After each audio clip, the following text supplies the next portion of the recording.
بسم اللہ الرحمن الرحیم۔ السلام علیکم، میں ہوں جسمین اور آپ مجھے سن رہے ہیں نیوز اے کیو گلوبل پر۔ آئیے بلیٹن کا آغاز کرتے ہیں۔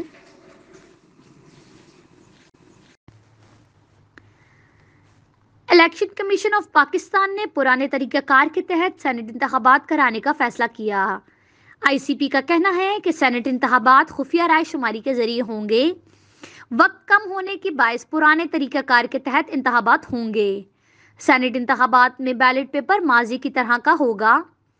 چیف الیکشن کمشنر کی زیر صدارت الیکشن کمیشن کا اعلیٰ سطح اجلاس ہوا، جس میں جسٹس ریٹائرڈ الطاف ابراہیم قریشی، جسٹس ریٹائرڈ ارشد کیسر، شاہ محمود جتوئی اور ناصر احمد درانی نے شرکت کی، جس دوران الیکشن کمیشن نے سپریم کورٹ سے صدارتی ریفرنس پر جاری ہونے والے فیصلے پر غور کیا اور اس پر منع عمل کرنے کا فیصلہ کیا گیا۔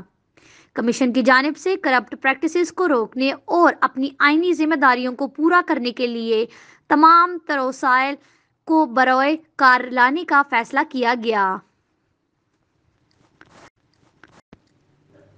وزیر اعظم عمران خان کا کہنا ہے کہ ایک طرف پورا مافیا کھڑا ہے، ہم نظام میں تبدیلی لا رہے ہیں، سینٹ ہو، قومی اسمبلی، تمام ترجیح عوامی مفاد ہے، ہم اسٹیٹس کو اور مافیا کو شکست دینی ہے۔ نجی TV ARY news کے مطابق وزیر اعظم عمران خان کی جانب سے پی ٹی آئی ارکان اور اتحادی جماعتوں کے اعزاز میں ظہرانہ دیا گیا، جس میں تمام اتحادی جماعتوں نے شرکت کی۔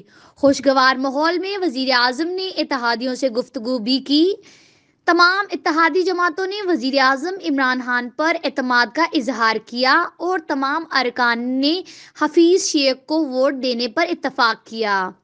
وزیر اعظم عمران خان نے خطاب کرتے ہوئے کہا ہے کہ ایک طرف پورا مافیا کھڑا ہے، ہم نظام میں تبدیلی لا رہے ہیں، لوٹ مار کا بازار ختم کر کے غریب کے حالات بہتر کرنا چاہتے ہیں، سینٹ ہو، قومی اسمبلی ہو، ہماری ترجیح عوامی مفاد ہے، ہمارا مشن فلاحی ریاست کی جانب گامزن ہے، اسٹیٹس کو اور مافیا کو شکست دینی ہے۔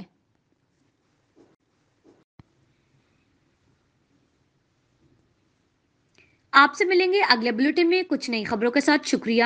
نیوز اے کیو گلوبل۔